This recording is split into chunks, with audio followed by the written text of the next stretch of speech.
Ya, Anda kembali bersama kami dalam Pro Kontra. Saya langsung ke Pak Agus Pambagio. Tadi Anda katakan orang Indonesia ini susah kalau disuruh berubah. Tapi sebenarnya gampang kalau berubah. Ini masalahnya disuruh berubah, tapi malah lebih mahal. Sudah harus keluar dari comfort zone-nya, tapi dibebani pajak, biaya top up, begitu. Kalau lebih murah, otomatis mau berubah, gini, Pak. kita tuh biasa disosialisasikan. Nah, seharusnya kalau mau kebijakan itu harus kita konsultasi publik dulu. Kita cari apa. Tapi di kita ini seringnya jadikan terus disosialisasi. Nah, pada saat sosialisasi itu orang cuek kalau belum kena pada dirinya. Nanti begitu kena harinya kayak ditetapkan tanggal, nah baru dia marah. Padahal sudah dikasih tahu lama. Nah, betul orang akan berubah itu ketika ada diskon atau didenda. Kalau enggak pernah beda di seluruh dunia itu begitu. Orang bilang enggak di sana di diskon, dulunya pasti didenda. Orang sudah disiplin, sudah terbiasa baru.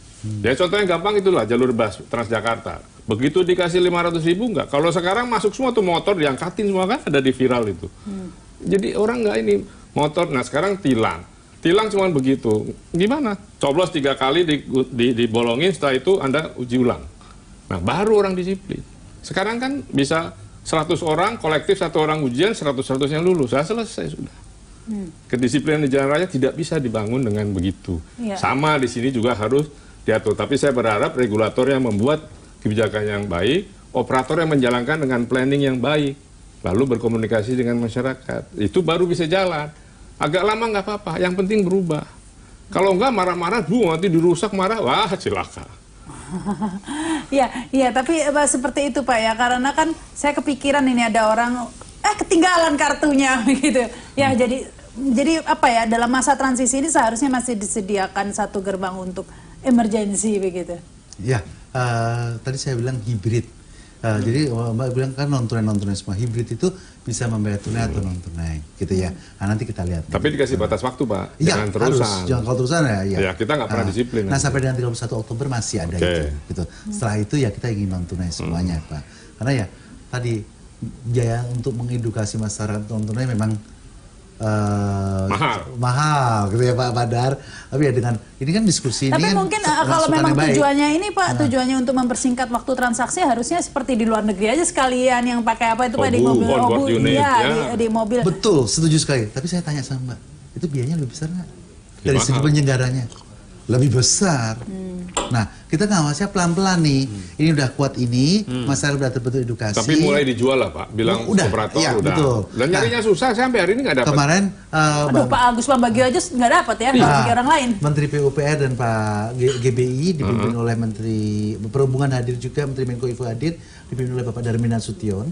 Hari Jumat lah kemarin mengadakan rapat nasional Pak, bukan Polri sekalipun.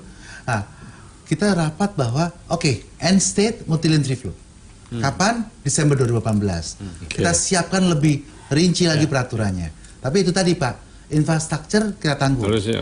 Tanggung. Tadi penyelenggara konsorsium seluruh badan usaha jalan tol, namanya Electronic Toll Collection untuk Desember 2017. Nanti Electronic Multi-Lane Free Flow Collection. Nah ini harus kita pentahapannya tadi. Dengan masukan seperti ini saya akan undang terus Pak Agus dan Pak Adar untuk rawat TV.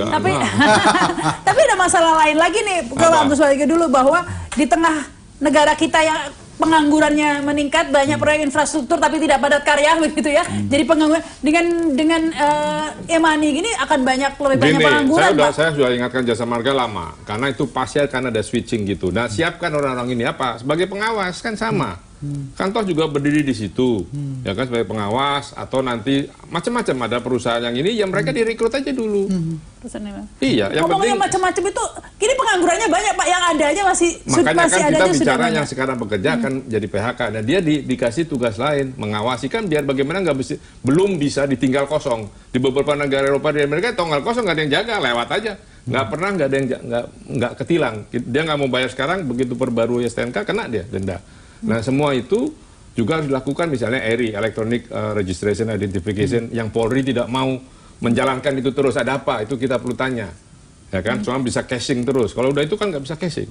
Nah semacam ini masih banyak yang harus dikerjakan. Database-nya Pak Agus. Nah, makanya kan kalau udah gitu kita tilang dikirim ke rumah. Baik, mungkin ditambahkan oleh Pak Dar ini. Ya memang begini ya Pak.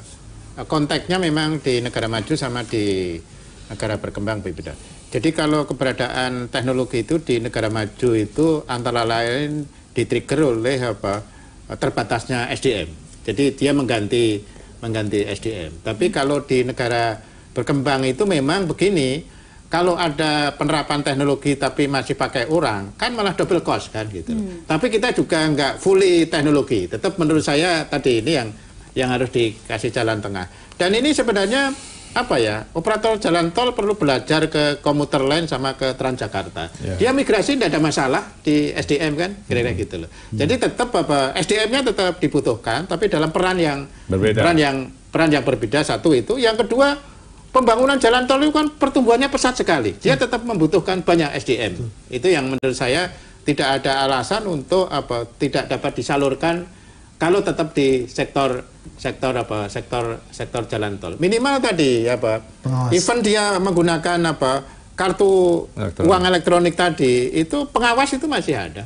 Tidak fully diserahkan ke teknologi gitu. Sama juga dengan di komuter lain itu juga setiap gate itu tetap masih ada petugas yang standby. Rencananya seperti itu Pak, terus dikembangkan ya, semuanya serba non tunai begitu. Seperti kata Pak Agus tadi, luar negeri hanya pakai handphone saja begitu. Begini tadi saya tas juga sedikit isu yang Pak Dar. Saya rasa jasa marga dan beberapa usaha jalan tol utama karya waspada sudah melakukan itu. Kami benar-benar on board. Jadi ada switching alokasi kegiatan untuk tenaga kerja tadi. Sehingga insya Allah itu tidak berpengaruh. Nah, poinnya sekarang Mbak Rahma, apakah semuanya nanti seperti dikembangkan itu? Ke hal-hal lain. Tadi Pak Dar sama Pak Agus sudah mengatakan bahwa perputaran aing uang menjadi lebih cepat. Jadi lebih besar. Kenapa lebih besar? Kalau kita teori ekonomi, money kali velocity, yaitu kecepatan uang kali kecepatan uang, sama dengan P kali Y. P ini price, dikali Y ini harga atau PDB. Jadi kalau perputaran uangnya makin cepat, Y-nya bertambah besar, Pak. PDB-nya bertambah besar, sehingga nanti pertumbuhan ekonomi juga bertambah besar. Baliknya kemana? Dari konsumen ke masyarakat tadi.